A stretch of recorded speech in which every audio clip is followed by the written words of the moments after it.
হয়েছে উনি শহীদ প্রেসিডেন্ট জিয়াউর রহমান এবং বেগম খালেদা জিয়ার নীতি আদর্শই ধারণ করেন এবং আমরা প্রত্যাশা করি সেই ওনার আদর্শিক ধারণ থেকে উনি আগামীতে বাংলাদেশকে সেভাবেই পরিচালিত করবেন এবং সেটা সুন্দরভাবেই পরিচালিত করবেন।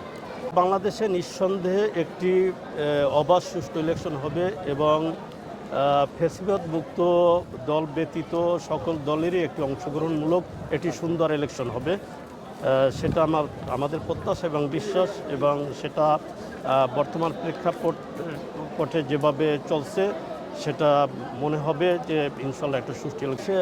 আওয়ামী লীগের আমলে একটি বাংলাদেশে ফ্যাসিবাদী রাষ্ট্রীয় ব্যবস্থা কায়েম হয়েছিল, যে বদৌলতে আপনারা দেখেছেন যে প্রতিটা ইলেকশনে সেখানে সর্বোচ্চ 3% বা 5% ভোট পড়েছে বিগত ইলেকশনগুলোয়। আর ফ্যাসিবাদকে মুক্ত করেছে বাংলাদেশের আপামর জনগণ সংঘবদ্ধভাবে।